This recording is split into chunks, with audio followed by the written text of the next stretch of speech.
Hello. Today we're going to be going over page 7 of our notes, of our Chapter 1 notes, and this is on section 1.6 of our textbook. We're going to be talking about factoring polynomials, and there are some techniques that you're going to be using to factor polynomials depending on what type of polynomial you see. Remember, polynomials have more than one term separated by pluses or minuses. So in this case right here we have a binomial. It has two terms. Here we have a trinomial. Here we have a trinomial. And depending on what we're given, we're going to be using some different techniques. Well, the first thing that you're going to do, look to do first, put a little star here. The first thing we're going to do is to see if we have a greatest common factor in each one of these terms. And in these examples, there is a greatest common factor. Well, if you look here, the number 2 and 4 have a greatest common factor of 2. So you're going to write the 2 down here. The x squared and the x have a greatest common factor of x. And then this does not have a y as a factor of it, so the y is not a common factor of these two terms. So the 2x has to stay outside of the parentheses. And then inside the parentheses, what you're going to do is you're going to just divide 2x squared by 2x. 2x squared divided by x is just going to give you an x. And if you multiply those two back again, you'll get this 2x squared. Then you're going to have a negative or a minus sign here. And now you're going to divide 4xy by 2x. 4 divided by 2 is 2. X divided by x is just a 1, and y divided by 1 is just a y. So what you're going to be left with here is a 2y. If you've taken a 2x out of 4xy, you're left with 2y. And you can always check to see if you're correct by distributing the 2x into each one of these terms. You would get 2x squared minus 4xy, which is the given. The next example, we have a GCF of 4 because 4 is the greatest common factor of 4, 8, and 12. So we're going to write the 4 down. And now what we have left, we don't have an x in each one of these terms. There's an x in these two terms, but not that one. So we're not going to write the x down out here. The only GCF we have here is a 4. So what we have left is x squared, 8x divided by 4, is 2x, and 12, or a negative 12 divided by 4 is a negative 3. And if you remember how to factor this kind of a trinomial, if you wanted to find the factors of negative 3 that add up to 2, that would be positive 3, negative 1. So what you can do to further factor this is don't forget to write the 4 out here, and you have an x plus 3 times an x minus 1. So if you foiled this together, you would end up with this x squared plus 2x minus 3, factoring a trinomial. Tom Ellsworth. Sorry Ross, about this. please come down to custodial office. Tom Ellsworth and Ross, please come down to custodial office. The next GCF, we have a 10 and a 5 and a 20 have a common factor of 5, and there is an x in each one of these terms, so we're going to write the x down outside of the parentheses. If you divide out 10x cubed divided by 5x, 10 divided by 5 is 2. X cubed divided by x is x squared. 5x squared divided by 5x, well, 5 divided by 5 is 1, and x squared divided by x is just an x. And then we have a negative 20x divided by 5x. Well, negative 20 divided by 5 is negative 4, and x divided by x is just a 1. So that would be the final answer for part C, 1C. The next part is a difference of two perfect squares. Difference means it must be subtraction. And sometimes I call this DOTPS, difference of two perfect squares. two perfect squares. Difference means you have to have subtraction. If there's a plus sign in here, you can't use this rule.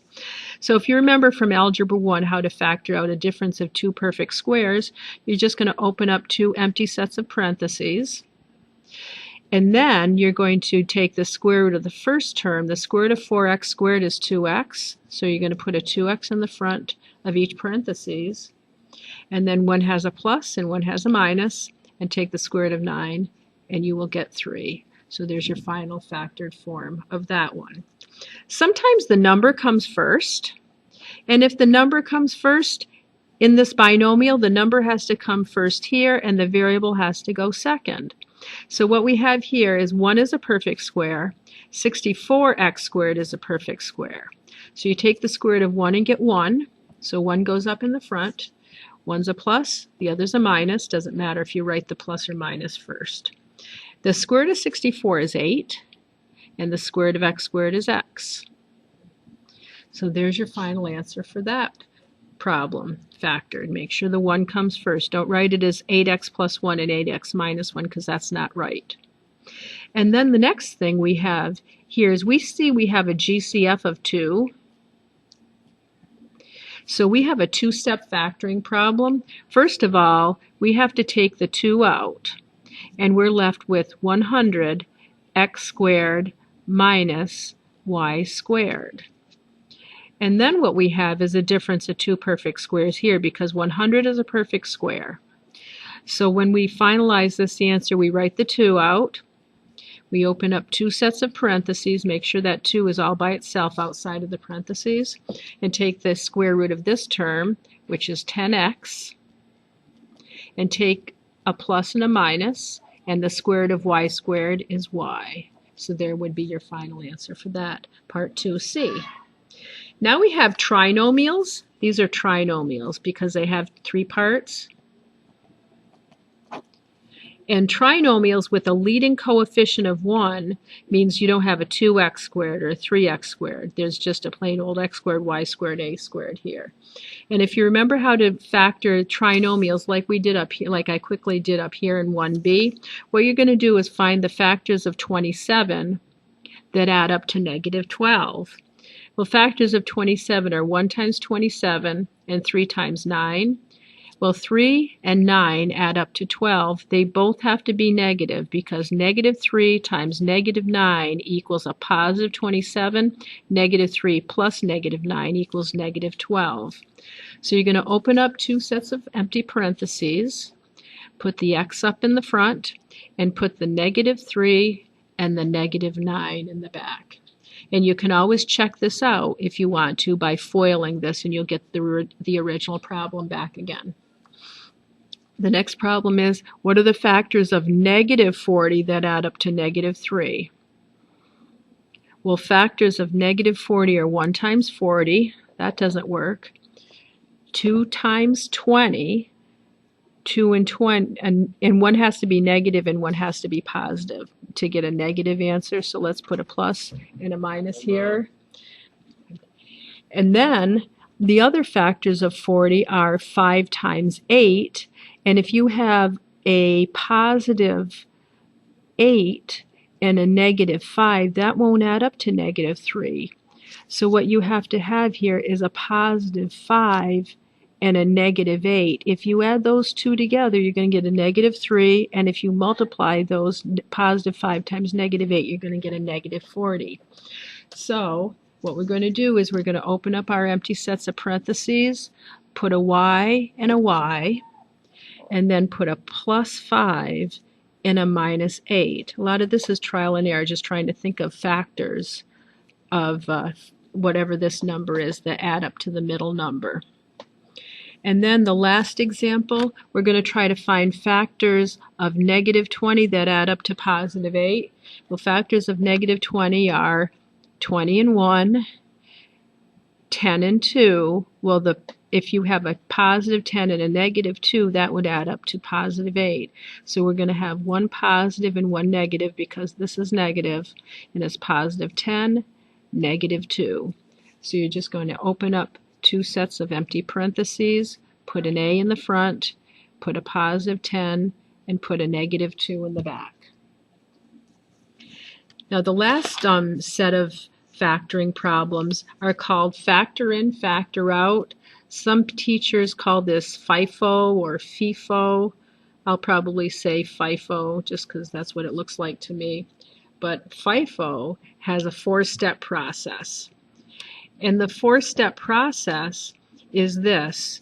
You are going to first multiply the outside two numbers. 2 times 6. And you can write that underneath here, or you can write it out to the side. A lot of teachers like to write it underneath. 2 times 6 is 12. And then you're going to follow the same processes that you did before. You're going to find factors of not 6, but factors of 12. So 2 times 6 is 12, and you're going to put that answer right there. And factors of 12 that add up to 7 are positive 4 and positive 3. So there's your first step, is trying to find factors. Now the second step you're going to take is you're going to open up two sets of parentheses, and in the front, don't put an x, put a 2x in both, because this says 2x, so 2x goes in both spots, here and here. And then you're going to put the plus 4 and the plus 3, what you found here. And then the last step you're going to take is you're going to have to divide out by this coefficient, which is a 2. One of these two factors is going to divide by 2, and I'm going to put the 2 under here because I can see that both of the 2 and the 4 are going to divide out. So when you divide 2 by 2, you're going to get 1. When you divide 4 by 2, you're going to get 2. So what you're left with here is an x plus 2 and a 2x plus 3. Factor in, factor out process. It's a four-step process. So we'll go over a couple more of these. This next example, remember you're going to multiply 4 times 5 as your first step.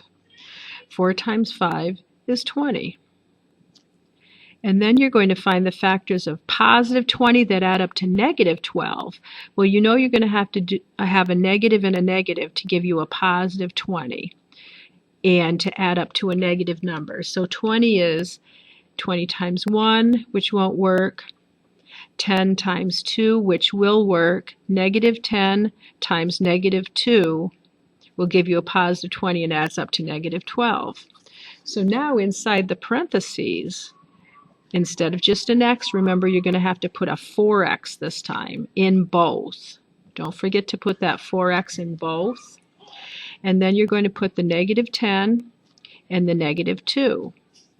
And then the last step is you're going to have to divide out by this number 4. I should put it up here. I should put that 2 there. This 4 also has to go underneath here. This is a different situation than the above because 4 doesn't go into 10 evenly. 4 does not go into 2 evenly. It's too big. So what you're going to have to do with this 4 is split it up into its factors. 4 is equal to 2 times 2. And then what you're going to do is divide the 4x minus 10 by this 2, divide this 4x minus 2 by this 2, and then you'll have the whole thing reduced down. So 4x divided by 2 will give you 2x, minus 10 divided by 2 will give you 5. Over here, you have a 4x divided by 2, which gives you 2x, and a minus 2 divided by 2, which gives you 1. And then when you write out the final answer, you're going to have 2x minus 5 in its parentheses and 2x minus 1 in its parentheses. And that'll be the end of that problem. And then we have one last example here, and we'll call it a day. We have 6 times negative 2, which will give you negative 12. And now we're going to find the factors of negative 12 that add up to negative 1. There's an invisible 1 here. Well, 12 is 1 times 12, 6 times 2, and the 4 times 3 is what's going to do it for us. So we have a negative 4 and a positive 3, which will multiply to negative 12 and add up to negative 1. Now in our empty sets of parentheses, remember we have to put a 6x in both sets of parentheses. we're going to put a -4 and a +3, what we found here. And then you have to divide the whole thing out. This time you have to divide the whole thing out by 6. Well, 6 doesn't go into 4 evenly. 6 doesn't go into 3 evenly. So you're going to have to split 6 up. 6 is equal to 2 times 3. And I put the 2 here because I know this is going to divide out by 2 and this is going to divide out by 3. So dividing 6x minus 4 out by 2, 6x divided by 2 is 3x. Subtract 4 divided by 2 is 2. Over here, 6x divided by 3, 6 divided by 3 is 2x, plus, and 3 divided by 3 is equal to 1. So now we're all set with this problem. We'll just write it out as a final answer, which is 3x minus 2 times 2x plus 1. And that's the end of that problem. So factor in, factor out really has 4 steps. Multiply inside, or the two outside numbers, write it down, find the factors that add up to the middle term, open up 2 empty sets of parentheses, and whatever this is, you're going to write this in the parentheses, except don't write 2x squared, just write 2x, or 4x, or 6x. And then the last step, you have to make sure you divide out by the 2, or the 4, or the 6, whatever that leading coefficient is, divide it out. And if you have to split it up so everything will divide evenly, then split up these numbers into their factors. And that's it for today. Have a good night.